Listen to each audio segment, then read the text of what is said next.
In only 30 years, the Chinese government has lifted almost 500 million people out of poverty, the equivalent of the entire population of South America. The Chinese economy, from the 7th in the world in 1970, became the 2nd and is still rising faster than any other economy in the industrialized world. Thanks to the China price, technology goods became affordable beyond the developed world. Its thirst for resources created millions of jobs in dusty corners of the world otherwise long forgotten. At the turn of the millennium, it seems that every tabloid tries to predict the future of this economic miracle, but little is remembered of what the Chinese history textbooks still call the century of shame and humiliation. This program will explore the tumultuous interaction between China and the Western nations during the 19th century from a Western and a Chinese perspective. From our first encounters, we in the West only knew what we wanted from China, but never wondered what China wanted from us. For most of their history, they just wanted to be left alone. Now, for the first time, this is about to change, and this change will transform the world for the centuries to come.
一些恶毒的方法来进行统治，来进行维持，就是这么的循环。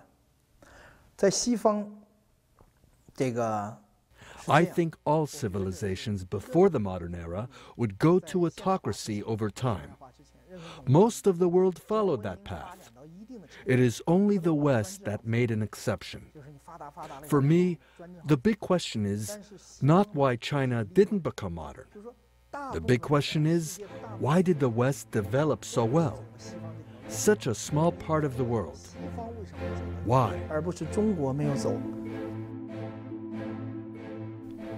About 200 years before Christ, at the height of the Roman Empire, the man who was to become the first Chinese emperor, Qin Shi Huang, conquered and united the 7 warring states, founding an empire bound to last for over 2,000 years. The first Emperor Qin introduced common coinage, a unified system of weights and measures, and even standardized the axles of carts traveling on over 6,000 kilometers of roads. China's civilization is both old and extraordinarily rich. If we look, for example, just at philosophy, Confucius was taking on enormous questions of how to order society, what are the roles of members of that society, what is the responsibility of governors. And many of the questions that they were addressing seem very contemporary to us today. If Christianity, Islam, and Judaism explored the relationship between man and the divine, Confucianism focused simply on how to order society. To put the world right in order, we first must put the nation in order. To put the nation in order, we must first put the family in order. To put the family in order, we must first cultivate our personal life. We must first set our hearts right. In brief, I would simply say any comparison between Christianity and Confucianism must face the fact that one believes in God and the other doesn't. So from that starting point, then how each person deals with the rest of the world is influenced by those ideas. For example, in Christianity, the individual is thought to have a sense of fulfilling himself, being responsible for himself to God as an individual. Whereas in the Chinese context, he's primarily owes his responsibilities to his family. Confucius believed that any member of society, not just the aristocracy and the clergy, could attain great virtues.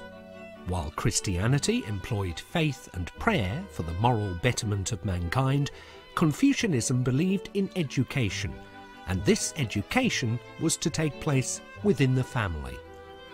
5 social relationships defined the status and role of each member: friend to friend, elder brother to younger brother, husband to wife, father to son, were designed to prepare family members for the most important relationship in society, the relationship between subject and ruler.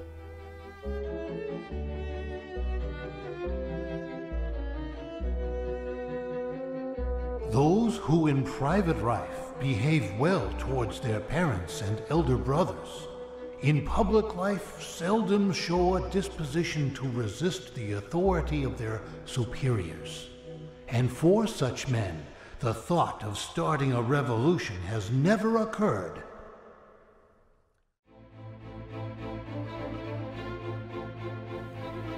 Meanwhile, in an obscure corner of Europe, 25 English noblemen, at odds with a despotic monarch, forced King John of England to sign a document that would bind him by the same laws that applied to them.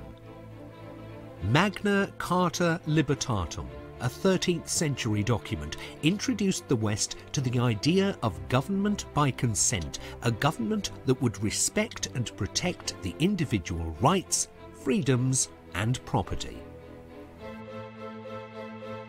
No freeman shall be taken or imprisoned, or be disseized of his freehold or liberties or free customs, or be outlawed or exiled or any otherwise destroyed, nor will we not pass upon him nor condemn him, but by lawful judgment of his peers or by the law of the land.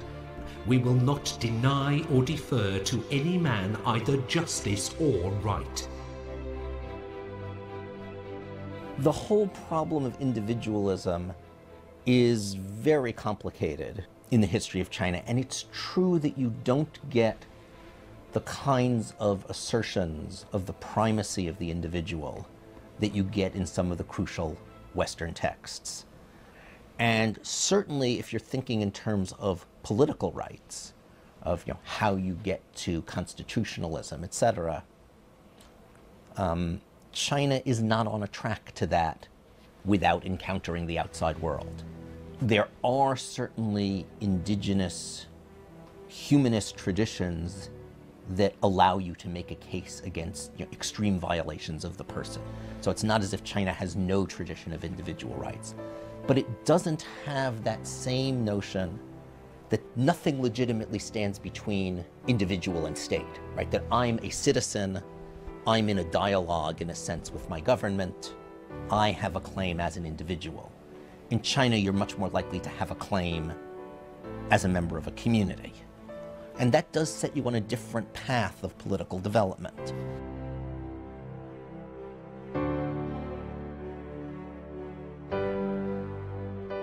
Collectivism is universal, individualism is particular. Collectivism has been the dominant form of thought for the longest period of human history, while individualism is the recognition of equality of moral worth among all people. That is, as individuals, our moral worthiness is the same. Again, that originated from this religious idea that in front of God, we are equal. So probably in real life, we are not. And you're a billionaire, I'm just a penniless person. But morally, I don't consider myself inferior to you. This is the fundamental feature of Western individualism. I think that's an interesting thing. This one piece will make 52 layers. Watch on mobile devices or the big screen. All for free. No subscription required. The Chinese don't even have a word for what we would consider individualism or liberty. One Chinese dictionary I saw once said that privacy, for example, is the American love of loneliness. That was the definition of privacy. And same thing for liberty. They really don't have a good equivalent. Their institutions developed over a period of 2 millennia. And they were highly centralized politically. You had a very strong imperial court at the center, and then you had a very widely distributed agrarian society at the base. And the two were only loosely connected via an imperial magistrate who was basically an autocrat within his own domain.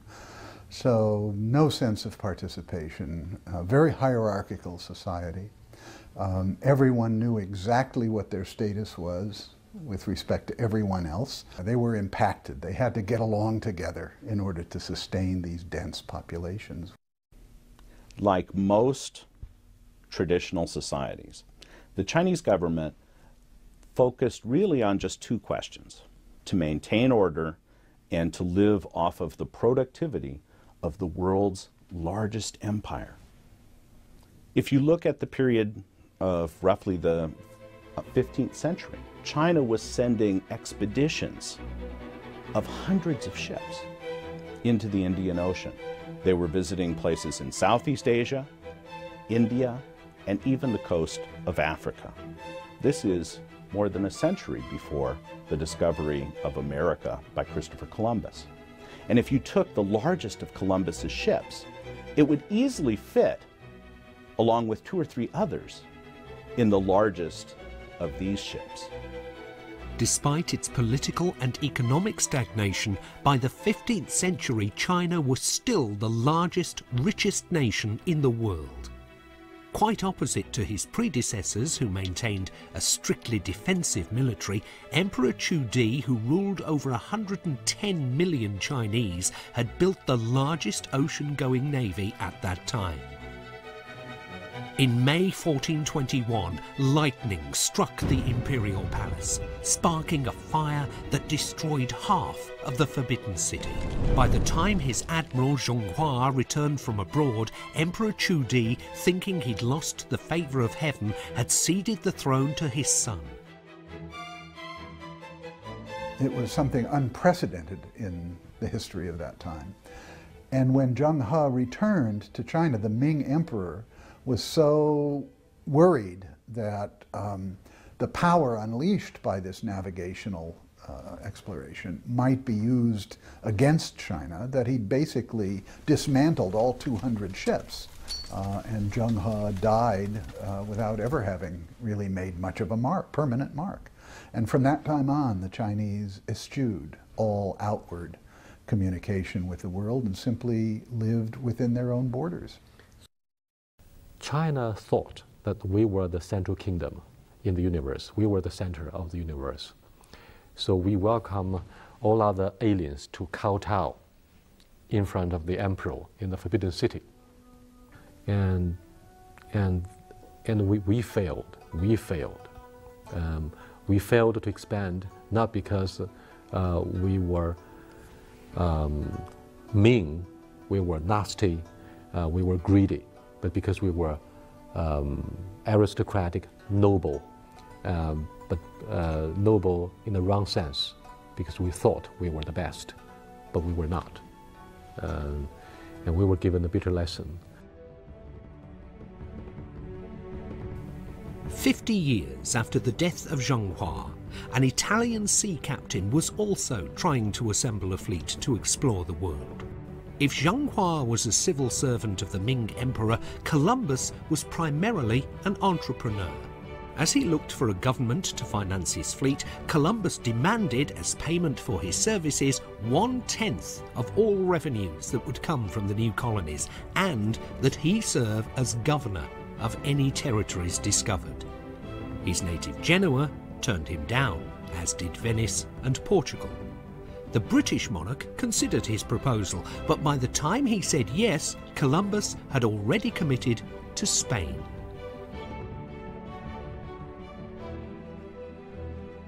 What made them discover the New World? What produced Columbus and all the sailors that went out? Now, then you go back to the very aggressive world in which they all lived in. So all of them sharpening their wits, as it were, on having to kill and not be killed. To have the money, to have better guns, to have an advantage over your next enemy, and so on, was all the people were engaged in. This did not happen in China. The vast majority of the Chinese people lived peacefully. And the thing about warfare is, A, it's very expensive, and B, you've got to pay for it now, right? When the other army shows up, you can't say, hey, come back after the harvest and we'll have a fair fight, right? You've got to find a way of spending next year's revenue now in order to win wars, right? And that's where the European financial system in many ways comes from, right? It all really starts from the need to finance war.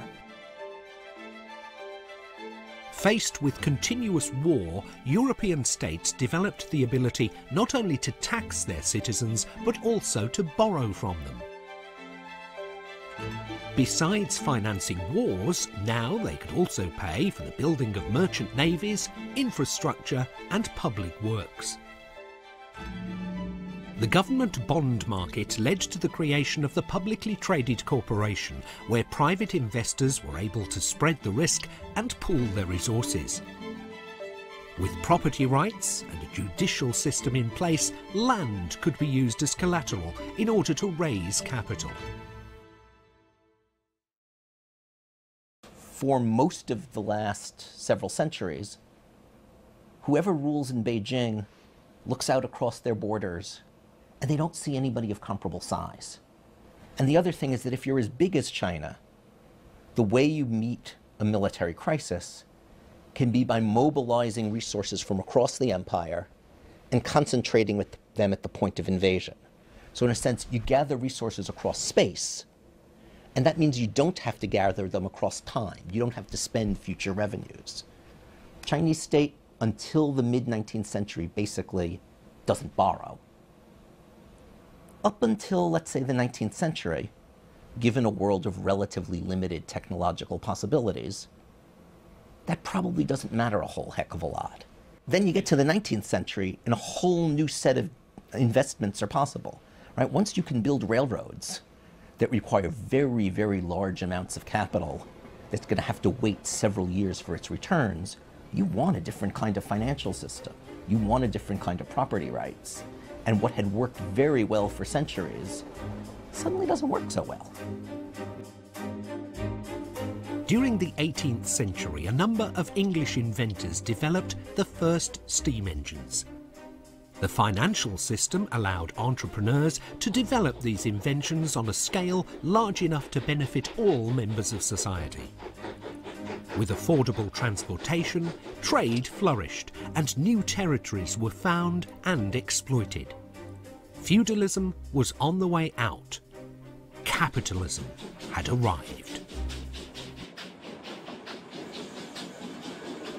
那而这个时候呢，我觉着比较幸运的， Finally, 就像中了 I 彩一 think 样 the。rise of the West was a matter of luck. Several factors came into play at the same time. First, the struggle of English kings with the aristocracy delivered the first constitution. I think the rule of law was essential for the balance of power in the government. Secondly, the West accomplished a scientific revolution.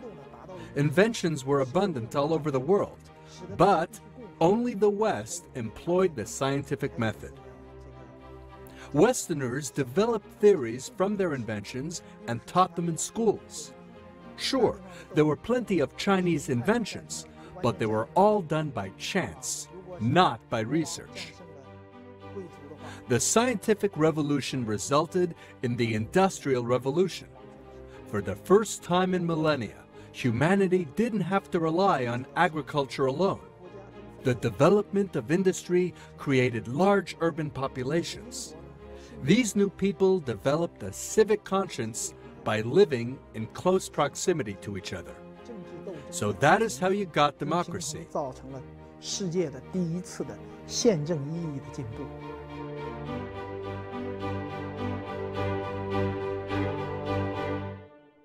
The Chinese had never looked outward beyond themselves, and I think that's a big key to their falling behind the West. Part of the problem is the very cost of success. We saw it in the Roman Empire, the decline and fall of the Roman Empire. We are seeing it now, I think, in the decline of American empire. The notion of being the center stage or center of the universe is deeply rooted in our minds for centuries. We believe we should live in harmony instead of hostility. And the notion of harmony is based on the naive thinking that our neighbors are not so greedy and they are afraid of the emperor's power and strength in the Central Kingdom. But they are not. They are greedy. They are brutal. They colonialized Africa, Asia. They killed Indians in North America. Our naivety had been ruthlessly exploited by the Europeans.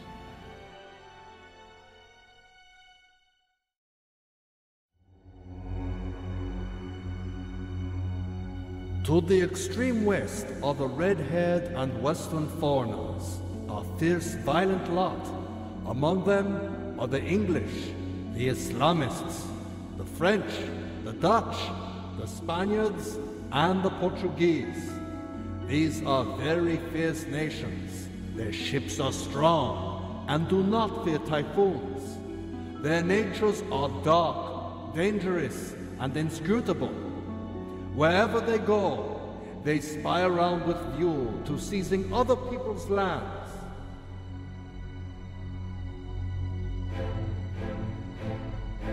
By the 18th century, Chinese emperors continued the policy of isolation, and any merchant who engaged in foreign trade was executed as a pirate. So great was their fear of the outside world that all Chinese living on the southern coast were moved inland. The only foreign trade allowed was restricted to the canton, where an official market was organized, and all foreign merchants had to transact business through official intermediaries. British merchants, frustrated with such restrictions, petitioned King George III to open China to trade. Lord Macartney led a delegation to the Beijing court, but before receiving him, Emperor Zhonglong declared, "The Celestial Empire possesses all things in great abundance and lacks no products within its borders. There is therefore no need to import the manufacturers of outside barbarians in exchange for our own products." The Lord Macartney mission in the 1790s is a remarkable moment. At this time, China is able to dictate the terms. China is large, China is powerful. The British were anxious to gain better access to the Chinese market. They were quite certain that they were not getting necessarily the best prices for the things that they bought or the best prices for the things that they had to sell. They move everybody inland from the coast. It's a pretty brutal policy. It's something that you couldn't have pulled off in most of the world. That's the attitude of the state, though. Very different from the attitude of the population, right? One of the reasons they had to move people in off the coast is because the people on the coast were perfectly happy to trade with foreigners. Because the things that he talks about, this says, we don't need your clock, saying we don't want this junk. there's actually an enormous craze for it among the wealthy elites of South China. It's very, very cool to have a Western cuckoo clock in the late 18th century if you're rich. Tea, silk, porcelains were in grand demand in Europe and in the United States.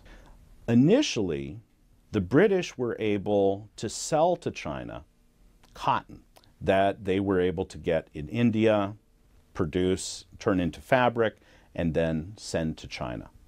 The Chinese, though, quite quickly developed a cotton industry of their own and no longer needed to purchase this British-supplied cotton. Over time, the British demand for tea, for lacquerware, for a whole slew of products increased, and they were running a huge trade deficit.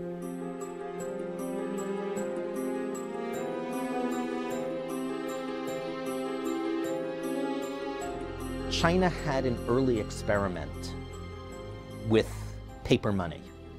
It worked pretty well for a few centuries, and basically in the 1300s it's destroyed. The way so many paper money experiments were destroyed, the government got in trouble and started printing like crazy, and after that nobody would trust it. After that, the Chinese economy, which is after all the largest in the world in this period, is gradually remonetized with silver. And interestingly, China produces almost none of it. Now, silver has a crucial function in Europe too, because hard currency is what you pay mercenaries. And so it's not that there wasn't enough silver to pay the Chinese, there certainly was. It's that Parliament doesn't like decreasing their hard metals hoards. And so the British East India Company is under political pressure.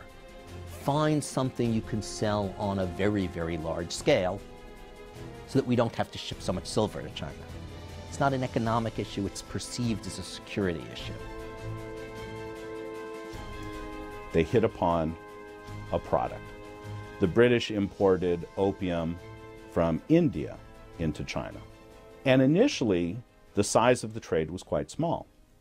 But in the 1820s and 1830s, it accelerated dramatically. So dramatically that there was an imbalance in trade that was now in favor of Britain. Silver was leaving China in exchange for this opium. Opium does two things for the British. The first thing it does is it helps make their Indian colony profitable. It's a major source of revenue for that colony, which at that point is struggling. The second thing it does is it enables them to pay for the tea that they're buying from China without shipping in huge amounts of silver.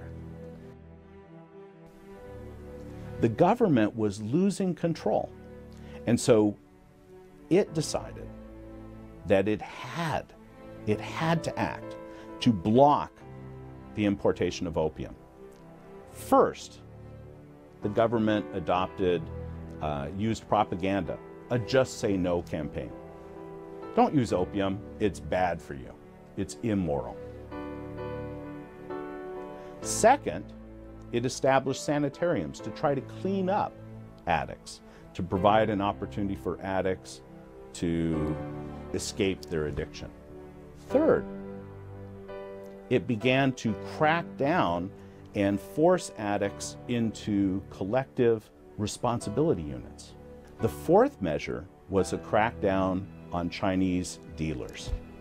It was because all four of these actions failed to stem the problem that the Chinese government then took its fifth action, which was to address the foreign suppliers.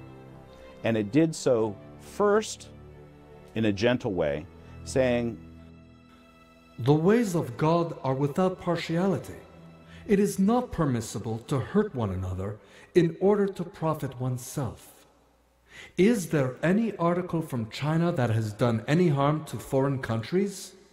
There is, however, a treacherous class of barbarians that manufacture opium, smuggle it for sale, and deceive our foolish people in order to poison their bodies and derive profit therefrom.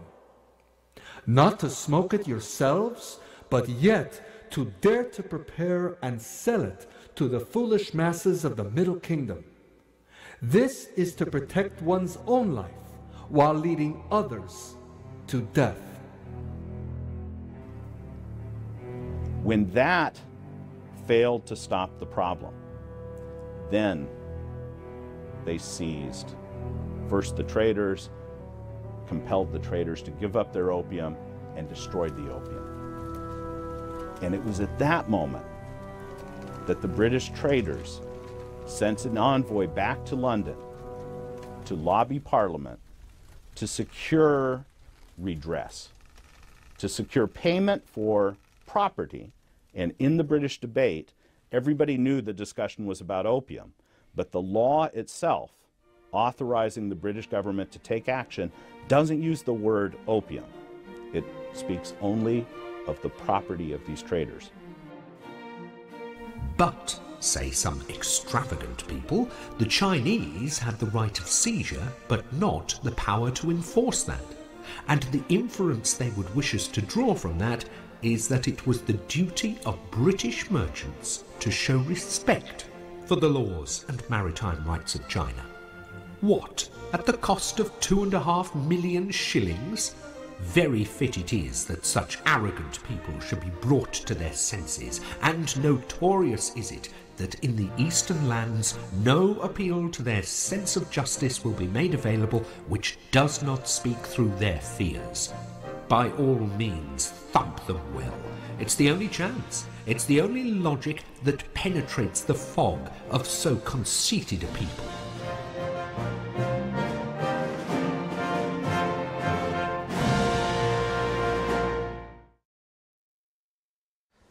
The Chinese government, they're actually pretty surprised that the British won't negotiate over it.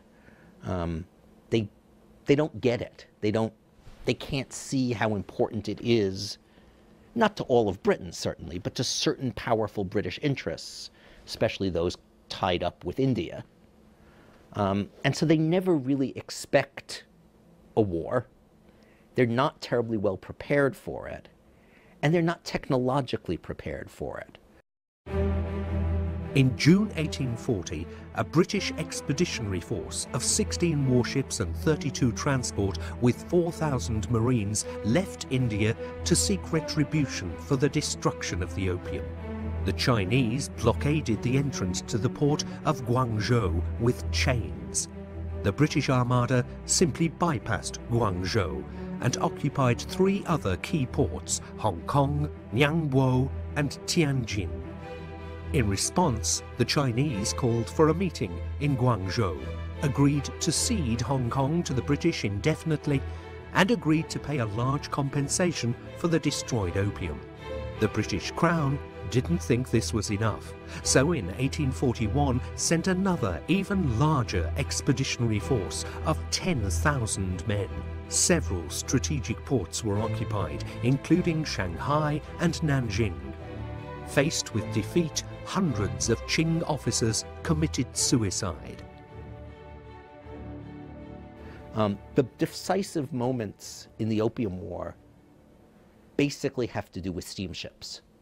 That the British are able to do something that the Qing never expected anyone could do, which is to sail upriver and get behind coastal forts that had all their guns pointed out that way. Once they could do that, they could threaten the Yangtze River and the Grand Canal.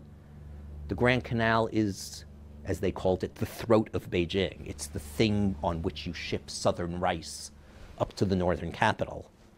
Once the British can threaten that, the Chinese want to settle fast, and that's what they do. And in 1842, the Treaty of Nanjing was signed.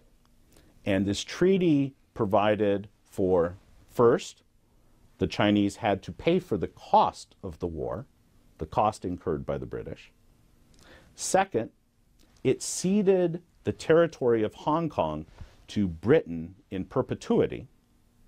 And third, it allowed for the opening of 5 coastal zones to British traders. The most famous of these is, of course, Shanghai.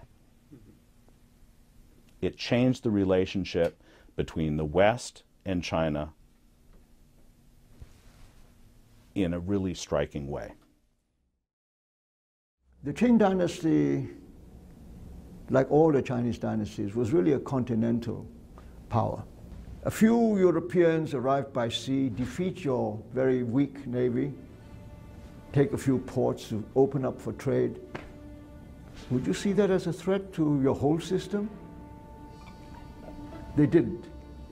So a wake-up call it should have been, but it was not understood in that way because they didn't see this as a long-term threat.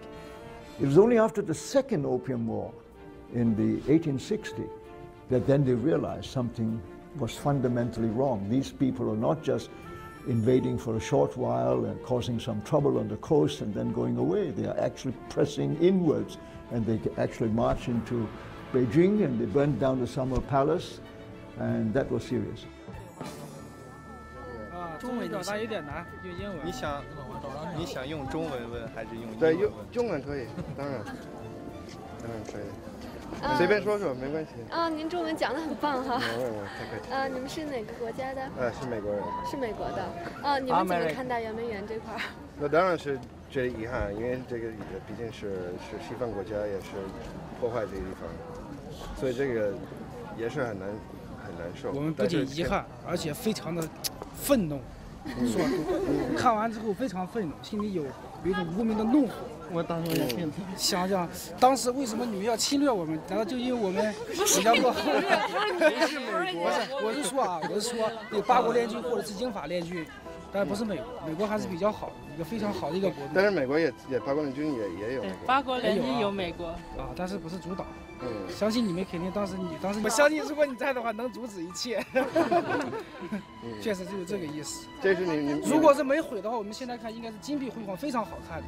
对，给咱们非常的震撼。现在这些好的这些什么东西，遗产，一块烂石头都是。就是说，其实别管各地的文明，它是属于一个世界的遗产。当时因为一种狭隘的民族主义，使得一个世界的遗产化为灰烬了，所以现在就留给是一个世界的遗憾，不光是中国人的遗憾，这样子。所以说不要再有战争 ，No war。好的，一起。说的非常好，谢谢啊，谢谢，谢谢。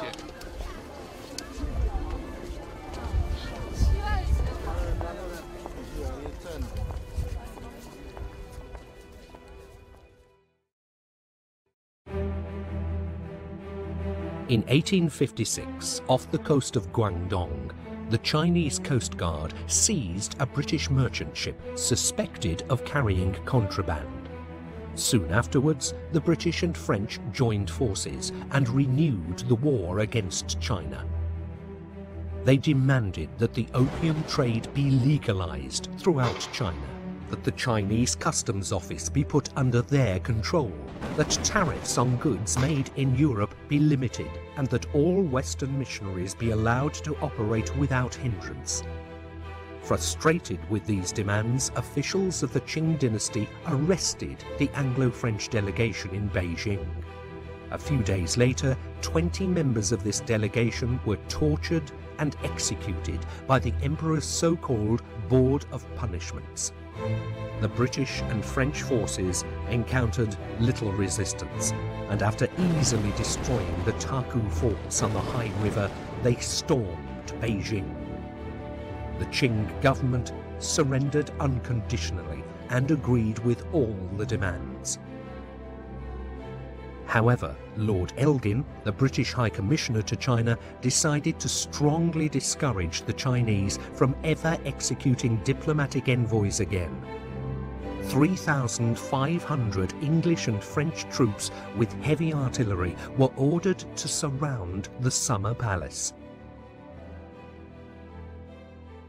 In the early 18th century, the Chinese emperor invested better than a dozen years and huge amounts of labor and money in erecting Yuanmingyuan. One portion of this was designed by a foreign missionary to look like Versailles. In the middle of the 19th century, a combination of British and French forces took about a day and a half to destroy what had taken better than a dozen years and huge amounts of labor and treasure to build. Laid waste to Yuan, looted it, and destroyed it, leaving a scar on the land and a scar in the Chinese psyche.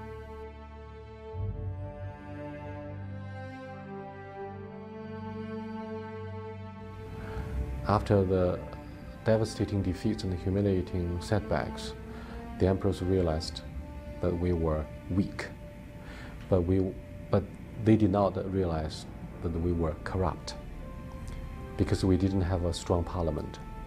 We didn't have the noble Heish, whose strong interest in protection of their vested interests would urge them to take part in parliamentary elections and to elect those they trust, and to formulate a mechanism of check and balance. So I think Western democracy is very much motivated by the idea of protecting private ownership. We don't have the private ownership.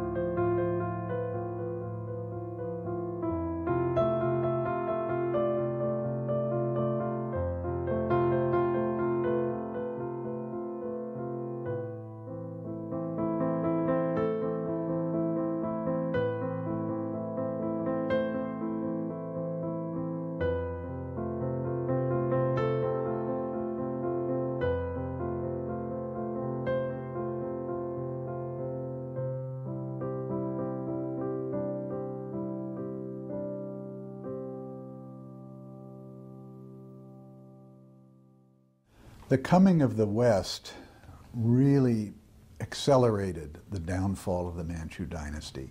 They were already having problems with peasant unrest beginning in the late 18th century, peasant rebellions. I mean huge ones, not small ones, millions and millions of people. And in that situation, the Chinese state was losing, the Manchu dynasty was losing sovereignty. The West was taking territory and taking concessions. The West was determining the terms of trade, deciding how much tariff the Chinese could charge on the importation of goods. And Western machine-made goods were beginning to drive Chinese handmade goods out of existence. And so you had a real deflation of imperial power. And their decision to send students abroad to learn how to make ships and cannons and railroads came too little too late. The Qing dynasty became worried. But even then, they were worried, yes, they must learn from the West and fight back and defend the country, but they didn't think it was a threat to their civilization. They were having trouble with these Europeans coming by sea, but it did not really occur to them that this is ultimately something that would destroy the whole system. Dealt with all our enemies, one way or the other. We will deal with this one as well, until it was too late. And they only really finally woke up when they were defeated by the Japanese. That was incredible. A small country which they had despised and thought was not a problem, to actually lose to Japan. And why did the Japanese beat them? Because they actually learned from the West. If Britain opened China to trade, the United States proceeded to do the same thing for Japan. In 1852, Commodore Matthew Perry, leading 4 American battleships, sailed into Tokyo Bay. The fiercely isolationist Japanese were given an ultimatum: open up trade, or trade will be opened by the cannon barrel. Fearing the Chinese fate of humiliation and defeat, the Japanese leadership embarked on the most radical reforms since their recorded history. When China and Japan encountered the West beginning in the early 19th century, their responses were entirely different because their societies had become different. The centralized empire of China was still intact with its Confucian orthodoxy, which still wanted to control everything that came in and went out. Whereas in Japan, you had had the disintegration of empire and a series of feudal states, more like Europe, where the samurai became sort of these wandering merchants and entrepreneurs. So that when the West came knocking on the Japanese door, they saw that there were things the Westerners had that they could use to make themselves more powerful, perhaps against their regional rivals within Japan. And so they were able to adapt, whereas the Chinese, this old and rigid, ossified empire, when it was challenged by the coming of the West, rejected.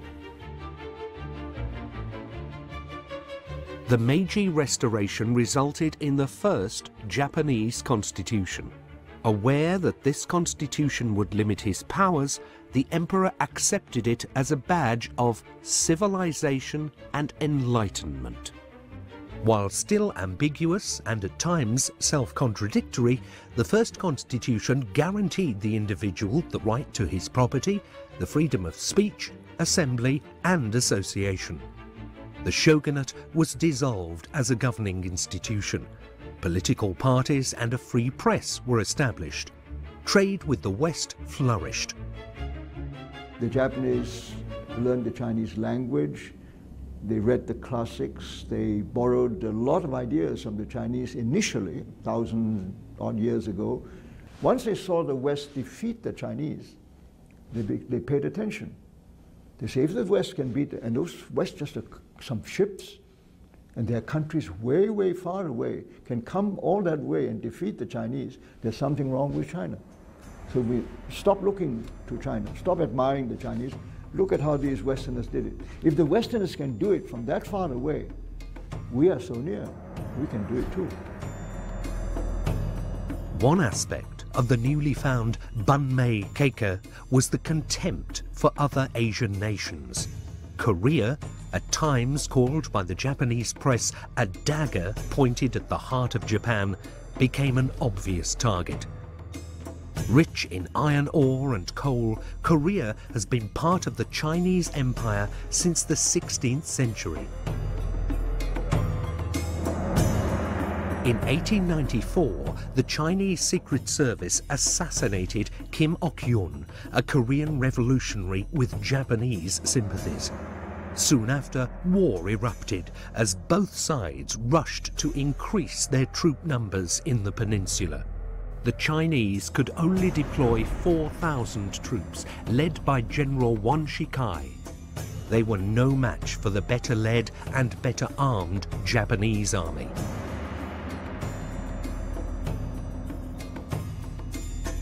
The lethal problem that killed the last feudal dynasty was corruption. Director Cixi embezzled the funds for the Chinese Navy for the construction of a royal garden, the Summer Palace.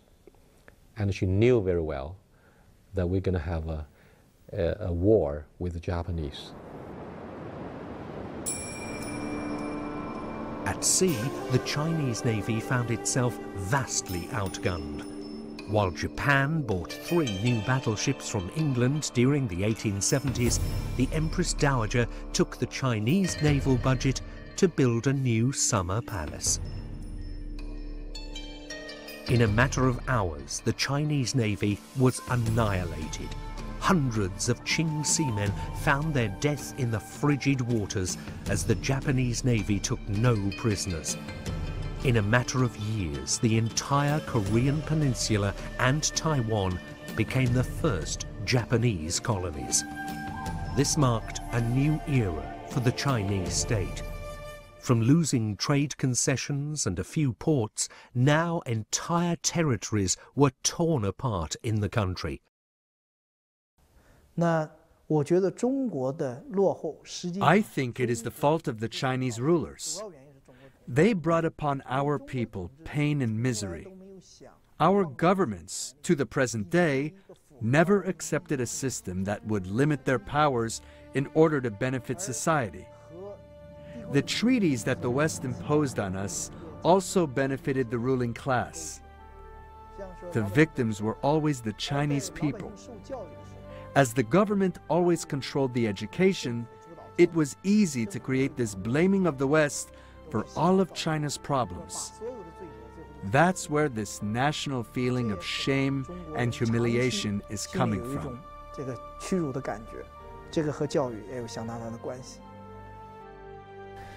We love peace. You got to remember, the Chinese are hopelessly peace-loving. We don't want to invade, we don't want to bully. We just want everybody to be happy, the way we hope you expect us to be happy. But the way Chinese have been treated previously was not very nice. It means we cannot forget history. That will serve as the impetus and incentive for us to move forward, to construct the Chinese economy, to resume our dignity with the reemergence of this big power. And then we want to be treated as equals, not only in the United Nations Security Council or IMF, but in almost all of the major world bodies. And I think China is welcome, because a dialogue instead of a confrontation is a way out for having a bright future.